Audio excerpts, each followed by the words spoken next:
Assalamualaikum warahmatullahi wabarakatuh. Waalaikumsalam warahmatullahi wabarakatuh, Pak Arif. Terima kasih Pak Chandra yang sudah berkenan hadir pada podcast kali ini, teman-teman. Pada perkuliahan kali ini kita ketemu lagi nanti dengan Pak Chandra Esbuana ya. Pada kesempatan kuliah ini kita nanti akan membahas mengenai bagaimana menggunakan lampu flash dalam pemotretan di dalam studio. Nah, kalau di dalam perkuliahan sebelumnya, saya sudah jelaskan dengan Pak Chandra tentang seperti apa sih lampu flash itu. Ya, ada fitur-fitur yang melekat pada lampu flash sudah kita jelaskan, sehingga Anda kemarin mendapat pengetahuan mengenai terkait dengan kapasitas lampu flash itu ada angka GN, ada angka watt per second, kemudian ada juga spesifikasi lampu flash yang terkait dengan duration flash. Nah, pada perkuliahan kali ini nanti kami akan menjelaskan pada Anda mengenai lantas bagaimana pengguna lampu flash itu ketika kita memotret di dalam studio. Bukan diafragma, caranya bagaimana menetapkannya. Kalau kemarin dijelaskan tentang angka GN itu, bahwa angka GN itu untuk memandu bukan diafragma, dengan cara membagi angka GN dengan jarak antara flash dengan objek, ketemulah angka diafragma. Apakah kemudian kalau kita memotret dengan lampu flash juga seperti itu?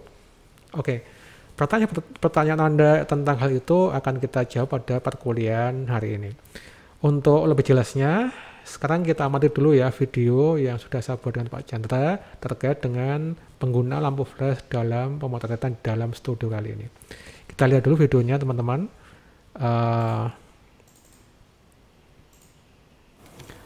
Oke. Oke, Kita lihat sekarang dulu ya kita videonya ya. pemotretan kita ukur dengan alat yang namanya flash meter. Oke.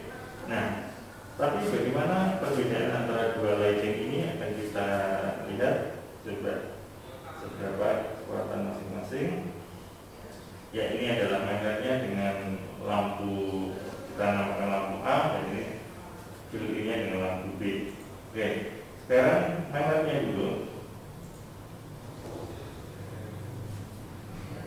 Ya, kita atur kekuatannya beberapa.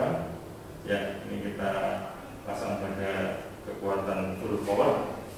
Kemudian sekarang fill in-nya kita pasang juga dengan kekuatan, ya, ini kalau sama-sama full power maka hasilnya akan seperti ini sama kuatnya. Tapi kita pasang, dia paling enggak akan lebih bagus kalau antara yang main LED dan fill in itu perbedaannya sekitar 2-3 stop. Tapi kalau perbedaannya lebih dari 4 stop, maka pakai fill in atau tidak hasilnya sama saja. Jadi ini sekarang kita buat coba kekuatannya untuk yang fill in, yang lampu B yang ini sebelah kanan model, akan kita dari kekuatannya atau kekuatannya sampai ya 1/16 dari kekuatan lampu sebenarnya. Oke. Sekarang bagaimana pengukurannya? Oke, kita menggunakan mode flash. Oke. Sekarang di kamera ini, dari kamera ini kita bisa menggunakan apa yang dinamakan pemotretan dengan flash meter. Ya, flash meter ini bisa kita ubah antara yang muncul dan yang tidak. Oke. Jadi ini kalau kita lihat dari dekat, ini akan muncul atau tidak. Nah, sekarang kita supaya tidak pengukuran lampu A tidak terimbas dari lampu yang B, maka kita masukkan sensor ini ke dalam. Oke, sekarang kita cek. Ya, kita bisa cek dengan menggunakan tesnya yang ada di ini. Ya, oke. Sekarang berapa? Ya, ini dengan kecepatan 1/60 dan ISO 100. Kita tempel, kita pencet ininya, kemudian kita tempel pada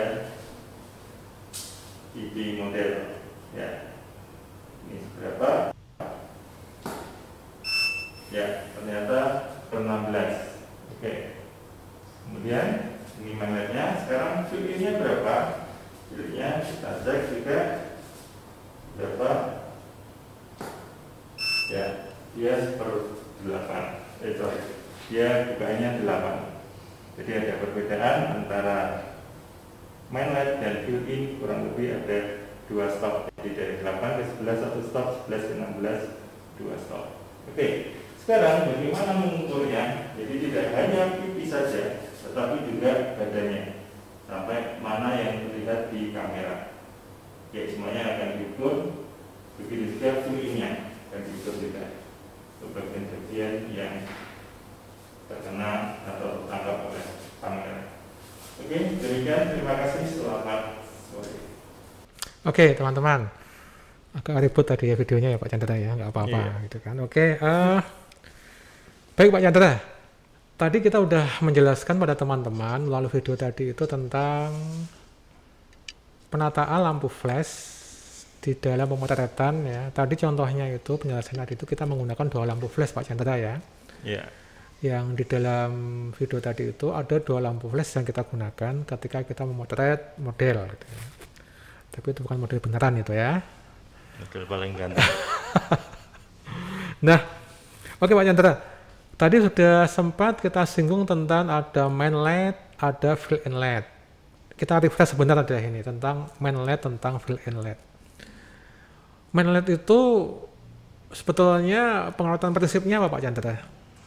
Oke, jadi dalam dunia lighting, terutama lighting studio, itu kita mengenal apa yang dinamakan fungsi, pola, dan sifat.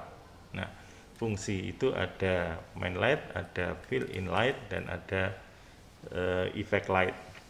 Main light adalah cahaya utama yang dibentuk oleh yang membentuk sebuah gambar. Jadi kalau misalnya dalam ruangan gelap, kemudian kita nyalakan lampu tik kayak gitu, maka yang mengenai model, mengenai objek itu adalah main light, cahaya utama. Kalau itu lampunya dimatikan, pet kayak gitu, maka tidak akan ada gambar. Nah, itu adalah main light, cahaya utama, atau kalau dalam videografi sering disebut sebagai key light, cahaya kunci. Nah, kemudian main light itu ketika sudah dinyalakan, maka dia akan membentuk sebuah bayangan. Nah, bayangan itu misalnya kayak gini. Nah, ini main lightnya, misalnya kayak gini. Ini main lightnya adalah dari sebelah kiri saya. Kalau digambar bisa dilihat dari sebelah kanan model. Maka di sini akan membentuk bayangan. Nah, bayangan yang gelap ini bisa kita isi dengan cahaya lagi yang namanya cahaya fill-in light atau cahaya pengisi bidang bayangan yang dihasilkan oleh main light. Jadi ini kan ada cahaya main lightnya, nah di sini ada bayangannya. Nah, bayangan ini bisa kita isi dengan tambahan lampu atau dengan reflektor. Maka dia tidak akan sekontras ini antara terang dan gelap, tapi bisa antara gelap dan terang tidak terlalu kontras ketika sini dikasih cahaya tambahan yang dinamakan cahaya fill-in light atau cahaya pengisi bidang bayangan. Nah, kemudian nanti kita juga akan lihat apa yang dinamakan sebagai effect light. Effect light adalah cahaya efek. Cahaya efek ini biasanya dia kalau dalam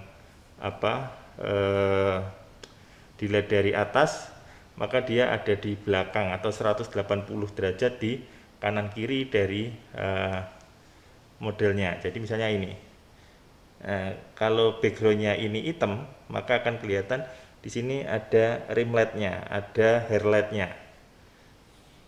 Nah, itu nanti. Gimana itu topi LED Pak jadinya? Topi light. Nah, misalnya ini kita ketika kita bajunya hitam akan kelihatan namanya rim light atau cahaya lighting, garis lighting, dan namanya backlight. Kalau mengenai, jadi tergantung dia mengenai apa. Kalau mengenai baju ya berarti biasanya disebut sebagai backlight. Kalau mengenai rambut biasanya sebagai hair light. Ya kayak gitu Pak Arif. Oke Pak Chandra, gitu ya teman-teman ya. Jadi kalau kita bicara mengenai pencahayaan dalam pemotretan, maka saya kira ini dalam pengetahuan teman-teman sudah kita sampaikan di beberapa perkuliahan sebelumnya ya, bahwa ini terkait dengan fungsi sumber cahaya yang kita pakai dalam pemotretan. Ada main LED, ada fill-in LED, ada effect LED. Ya. Main LED itu yang bertanggung jawab untuk memunculkan shape atau bentuk dari objek yang kita foto. Gitu. Ya, benar. Sehingga dikatakan sebagai key LED juga kadang-kadang gitu kan. Ya. Kalau dalam, oke, nah kalau dalam video tadi itu kita menggunakan dua lampu, satu sebagai main LED, satu sebagai fill-in LED. Tadi Pak Chandra jelaskan bahwa kalau tanpa fill-in LED maka ada kekontrasan yang terlalu kuat antara area terang dan area gelap. Ya. Kalau Anda bertanya, ngapain susah Pak, tempatnya di depan, toh nanti keterang semua. Nah ini yang justru kita hindari dalam pemotretan, karena akan memunculkan gambar yang monoton, menjemukan. Flat. Ya, datar. flat, yang datar. Kesan tiga dimensinya kurang. Ya. Justru ketika kita kemudian menempatkan itu condong lebih ke kiri atau kanan objek foto kita, maka kemudian nanti akan muncul efek tiga dimensinya. Ya. Nah, fill-in LED itu kita munculkan, kita datangkan, kita hadirkan untuk mengatur shadow atau bayangan yang kita bangun gitu Pak Chandra ya. Sehingga bayangannya akan kita buat tebal atau tipis itu dengan cara menyesuaikan fill-in LED, intensitas fill-in LED dibandingkan dengan intensitas main LED. Ya. Oke Pak Chandra, tadi disampaikan bahwa paling enggak biasanya ya, ini rule of thumb atau kebiasaan yang sering digunakan oleh fotografer adalah selisih antara main LED dengan fill-in LED itu ya kurang lebih antara 2 sampai 3 stop. Ya, benar. Gitu ya Pak Chandra ya. Ya. Nah, 1 stop, 2 stop, 3 stop, saya kira teman-teman udah paham ya. Tapi mungkin bisa kita ulangi Pak Chandra tentang stop ini Pak Chandra. Monggo Pak Chandra. Dan nanti teman-teman bisa lebih fresh lagi tentang istilah 1 stop, 2 stop, dan terusnya ini.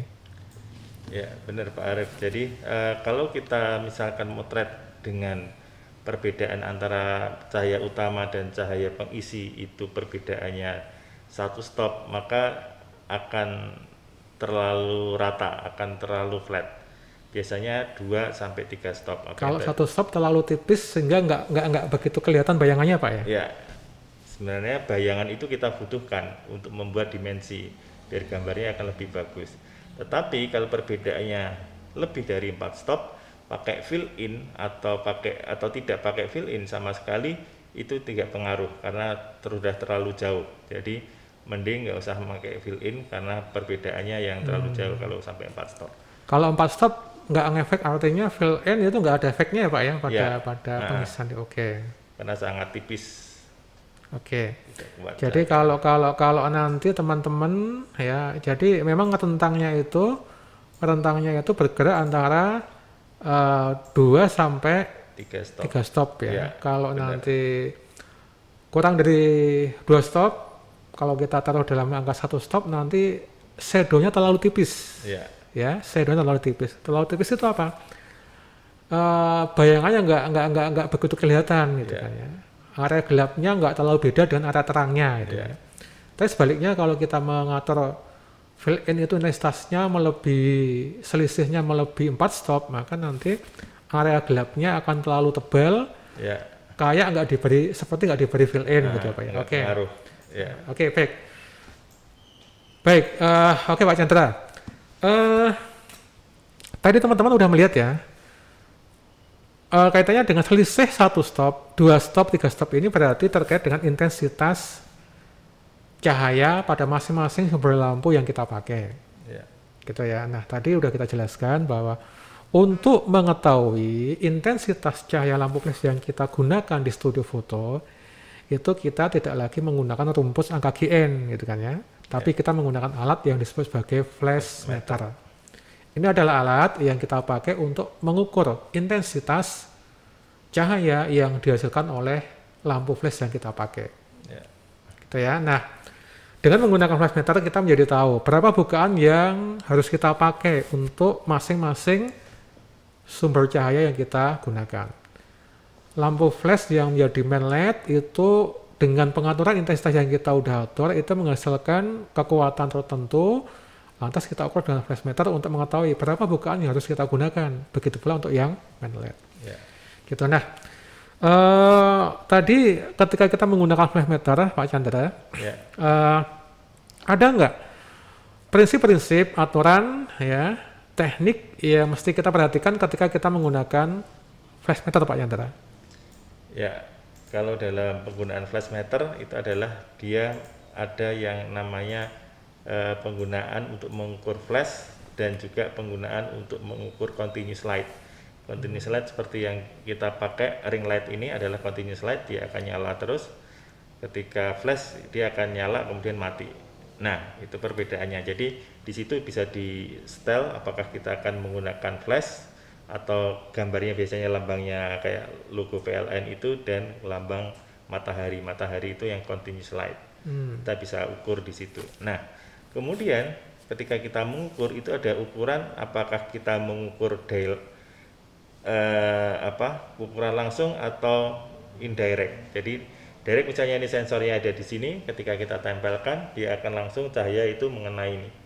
Oke Pak Chandra, sakat dulu. Berarti dengan mode direct yang tadi itu kan di dalam flash meter yang tadi nanti teman-teman bisa rewind ya ke belakang. Itu kan di dalam flash meter itu kan ada putih itu ya Pak ya? Ya, sensornya. Sensornya itu kan ditutupi dengan filter putih itu. Kalau itu menutup sensornya, itu berarti kita arahkan langsung ke lampunya. Direct gitu ya Pak Chandra? Oke. Jadi terus putihnya itu bisa dicopot.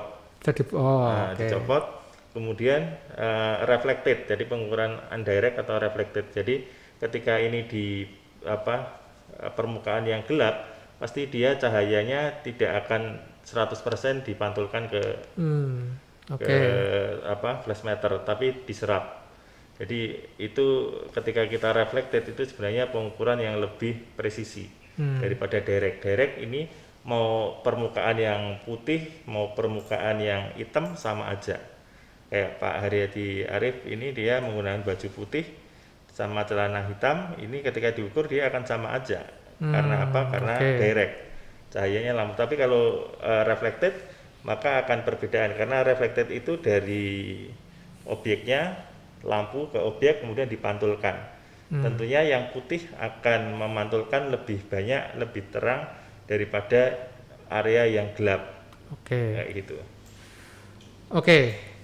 Jadi kalau boleh saya simpulkan bahwa perbedaan antara pengukuran dengan mode direct dan indirect itu kalau direct itu menjadi hasilnya itu kita hanya mengukur intensitas yang dihasilkan oleh sumber lampu flash yang kita pakai.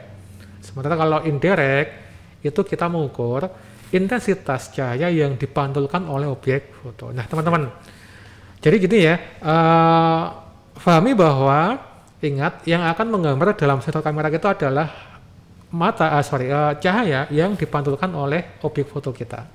Benar, Pak. Gitu ya. Bukan cahaya yang dihasilkan oleh lampu flash, tetapi cahaya yang dipantulkan oleh objek foto itu nanti akan menggambar di dalam sensor kamera kita. Sementara ingat bahwa perbedaan warna itu akan memiliki kemampuan memantulkan cahaya yang berbeda-beda. Baju saya yang putih ini memantulkan cahaya lebih kuat dibandingkan dengan sofa yang saya tempati abu-abu ini. Apalagi dibandingkan dengan rambut yang hitam, meskipun ini udah banyak yang putih sebetulnya Pak Chandra ya, atau celana yang hitam ini gitu kan ya. Sehingga dengan pengukuran indirect itu akan memberikan pengukuran yang lebih presisi. Ya, karena itu selain warna juga nada. Nada terang sama nada gelap. Jadi merah itu tetap punya nada. Jadi merah terang sama merah gelap, merah tua sama muda kayak gitu ya. Nah. Itu mungkin juga gini Pak Chandra ya, ingat bahwa posisi lampu yang kita pasang dibandingkan dengan objek kita itu kan jaraknya akan berbeda. Taruhlah gini teman-teman ya, bahwa antara rambut saya yang hitam, kalaupun toh hitamnya rambut ini sama dengan hitamnya celana ini, ingat jarak antara lampu dengan celana dan rambut ini kan berbeda nih. Itu juga nanti intensitas yang dipantulkan juga akan berbeda.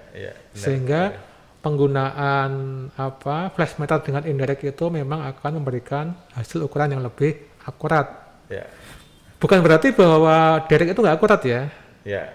Tetapi maksudnya adalah dengan indirect kita bisa lebih detail dalam mengukur, lebih detail dan mengukur masing-masing area yang kita akan rekam di dalam kamera kita. Kalau misalnya kita menghendaki bahwa area yang nanti akan menjadi highlight adalah di bagian pipi misalnya, maka itu yang harus kita ukur persisnya berapa dia. Ya nanti itu akan menjadi patokan dalam membuat bukaan diafragma di kamera kita gitu Pak Chandra ya. Oke Pak Chandra. Saya sedikit nambah. Silakan Pak Chandra. Kalau misalnya kita mau tes kuliner, kita motret nasi pecel. Nasi pecel dengan sayuran bayam itu kan dia cenderung nadanya gelap. Kemudian nasi itu cenderung nadanya terang. Nah, ketika kita ngukurnya itu antara bayam dan nasi itu dengan pengukuran direct, maka hitungannya akan sama karena dia pada posisi yang dekat antara bayam dan nasi. Tetapi kalau reflected itu akan beda. Bayam pasti dia akan memantulkan cahaya lebih sedikit daripada yang nasi. Efeknya apa? Ketika nasi itu ukurannya sama seperti ngukur bayam, kalau kita menggunakan direct, maka detail nasi, butiran nasi itu tidak akan kelihatan. Tetapi ketika kita menggunakan reflected pengukurannya atau indirect itu, maka butiran nasi akan kelihatan. Jadi kelebihan dari pengukuran itu biasanya pada pemotretan yang detail. Nah, ya gitu Pak Arif. Gitu ya. Jadi detail gambar itu sangat ditentukan oleh ketepatan pencahayaan yang kita pakai dalam pemotretan.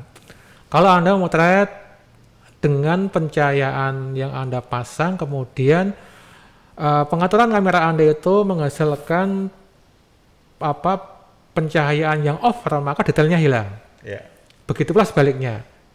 Kalau under itu juga detailnya hilang. Gitu ya. Sehingga sementara tadi di Pak Chandra, nasi yang putih, bayam yang hijau ini kan beda. Nadanya. Beda nada warnanya kan beda, dan dia akan memantulkan cahaya dengan yang berbeda gitu kan. Kalau kita kemudian mempush pada nasinya yang itu Anda akan tekankan, karena pecel ini menggunakan nasi yang paling enak, yang pulen gitu kan ya, yang anget pulen. Nah, itu harus muncul dalam foto Anda. Kalau kemudian Anda dengan direct itu di average ya jadinya Pak ya, jadinya nanti kan jadi rata-rata nanti jadinya, nanti nggak akan muncul detail nasinya terlalu, mungkin jadinya apa ya, nasinya over atau under jadinya Pak kalau kena direct.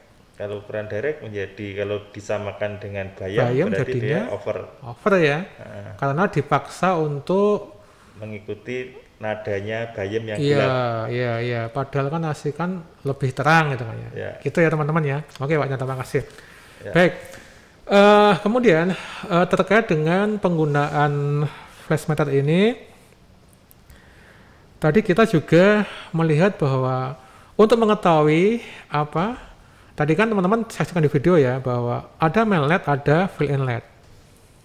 Untuk mengetahui perbedaan area terang dan gelap di dalam lampu flash itu, kemarin sudah kita singgung adanya modeling lamp. Nah sebetulnya gini Pak Chandra, antara modeling lamp dengan tube flash ya, atau flash tube-nya itu ya, itu kan nanti akan menggambar di dalam kamera itu kan flashnya Pak, ya kan.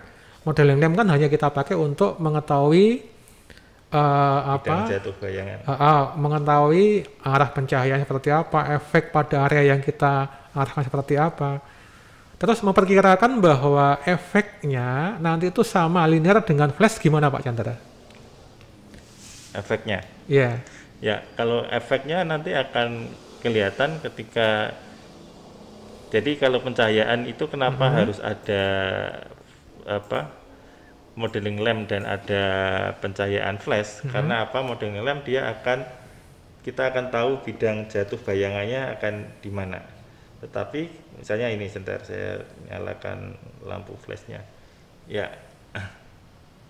Ini kita tahu nanti kurang lebih kalau ada cahaya dari sini, nanti yang gelap mana, yang terang mana. Sini terang, sini gelap. Nah, itu akan kelihatan. Tapi kalau nggak ada flash, langsung aja kita potret kayak gitu, kita nggak tahu. Oh ternyata yang kita pengen mata yang sebelah sebelah kanan ini maunya nggak terang banget, ini akan terang banget. Nah, makanya karena karena letak antara lampu modeling lamp dan lampu flash tube-nya.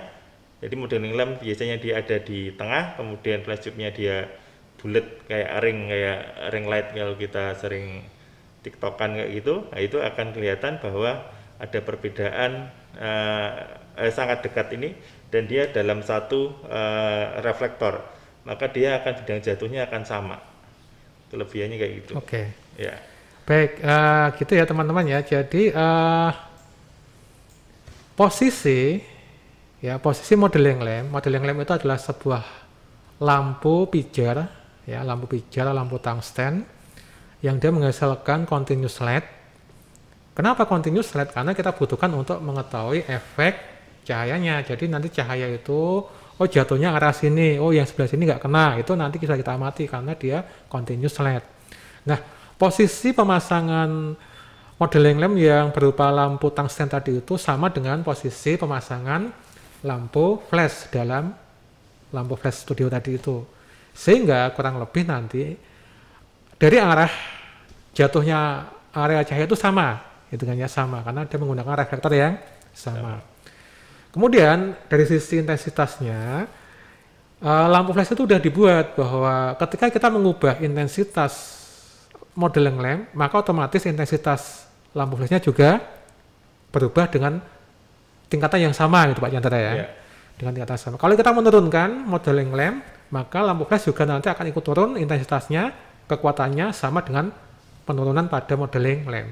Ya, benar. Jadi kalau kemudian modeling lamp menghasilkan area yang di modeling lamp dari main LED-nya itu lebih terang dibandingkan dengan modeling lamp dari area main LED-nya, bandingkan dengan modeling lamp dari area dari lampu fill-in-nya, maka nanti ketika kita motret dengan lampu flash-nya juga efeknya akan sama dengan yang ditunjukkan oleh modeling lamp. Begitu Pak Chandra ya?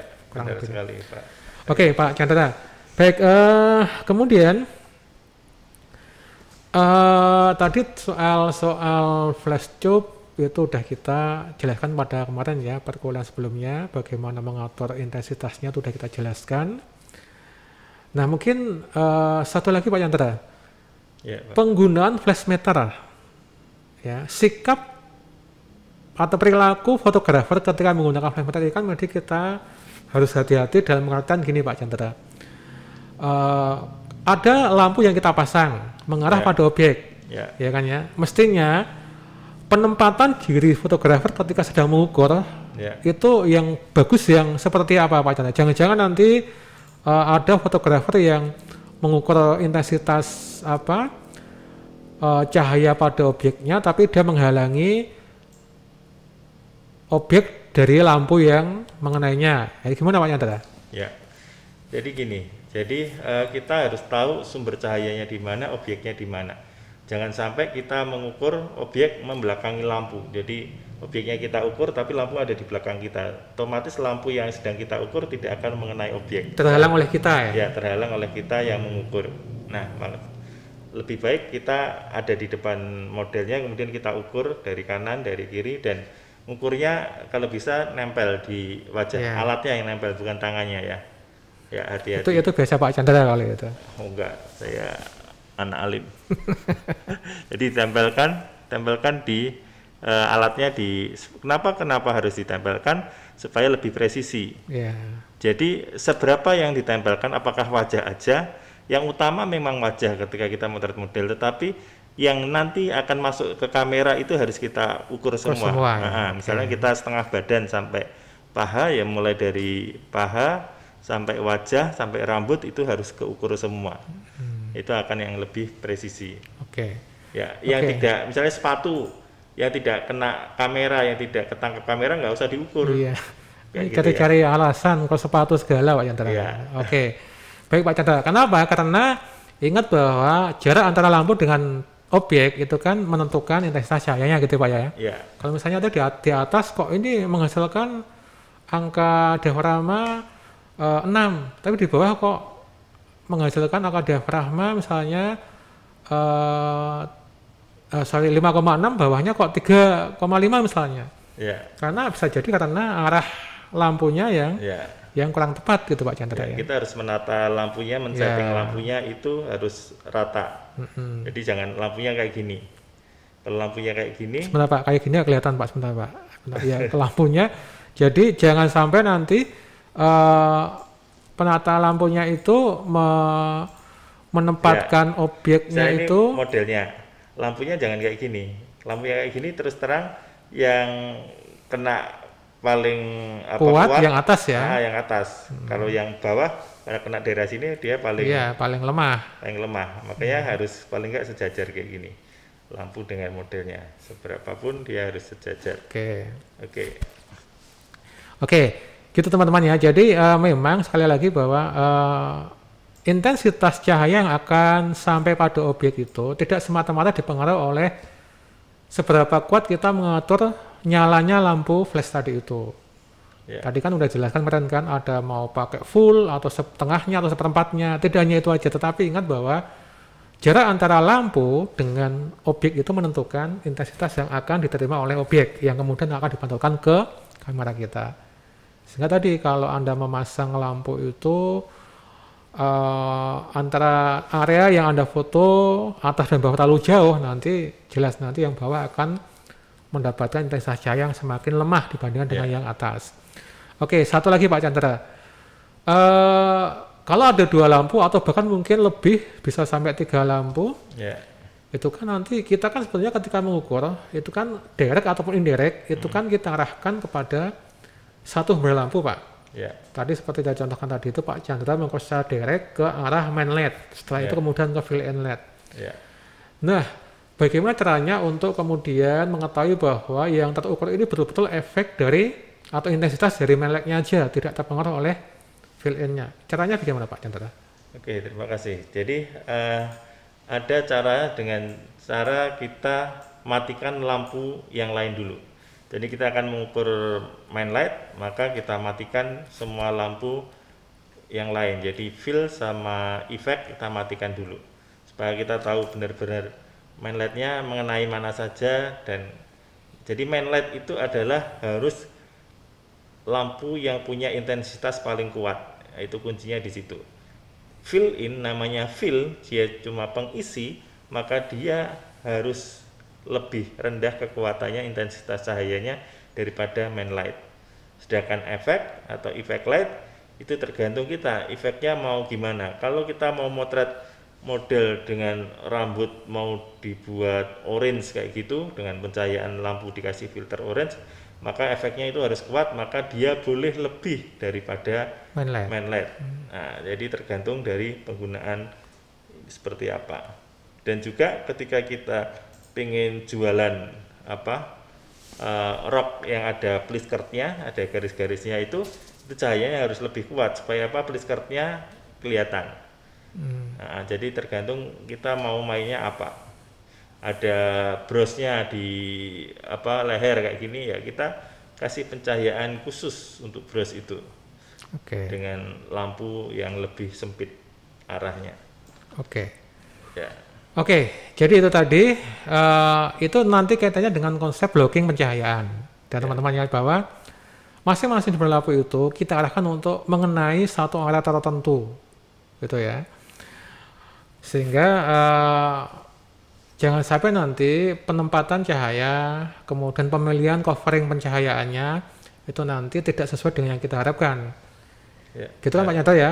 Jangan sampai seperti itu, karena masing-masing lampu itu punya fungsi untuk mencahayai area tertentu dan seterusnya. Nah, saya kira itu Pak Chandra, sehingga sekali lagi teman-teman ya, bahwa di dalam pemotretan di dalam studio, memang kemudian ini penggunaan multiple lighting system ini ya, atau sistem pencahayaan dengan banyak lampu ini menjadi standar pemotretan yang nanti akan banyak Anda geluti ya ketika Anda terjun dalam dunia fotografi periklanan ya. Supaya apa? Supaya nanti memang itu bukan gaya-gayaan ya menggunakan lampu banyak itu, tapi ada fungsinya, itu ada fungsinya ya, mengatur shadow atau bayangan untuk memperkuat 3 dimensi objek Anda itu kan ya. Kemudian muncul efek tertentu kayak tadi misalnya dijelaskan mengenai efek pada rambut yang kuat atau efek pada pliskirt produk yang kita kita foto dan terusnya. Saya kira itu mungkin ada tambahan Pak Chandra yang mau disampaikan terkait dengan penggunaan lampu flash dalam studio ini, kalau ada mungkin. Jadi lampu itu tetap nanti ada yang dinamakan equipment. Equipment itu lampunya sama tetapi depannya yang beda. Depan itu ada bisa menggunakan softbox, bisa menggunakan bandor yang ada pintunya kayak gitu, bisa menggunakan sarang lebah atau honeycomb dan lain-lain. Semua itu ada efeknya, ada fungsinya. Jadi niatnya seperti apa, konsepnya seperti apa, kita buat seperti itu berdasarkan karakter-karakter dari masing-masing equipment yang akan kita pasang di depannya. Saya kira gitu Pak Haryadi. Baik, terima kasih Pak Chandra. Jadi gitu ya teman-teman ya. Jadi lampu flash yang ada di studio itu nggak digunakan sendirian, tapi nanti akan ada equipment yang perlu dipasangkan. Mulai dari tadi softbox, boundon, honeycomb dan lain sebagainya.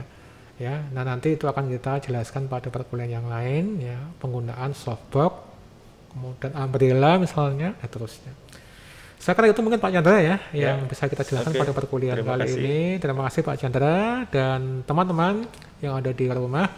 Mudah-mudahan apa yang sudah kita perbincangkan pada perkuliahan kali ini menambah pengetahuan bagi Anda untuk bisa memberikan pengetahuan mengenai bagaimana memotret menggunakan lampu flash di dalam studio foto. Terima kasih untuk perhatiannya. Kita ketemu lagi dalam materi yang lain. Assalamualaikum warahmatullahi wabarakatuh. Waalaikumsalam warahmatullahi wabarakatuh.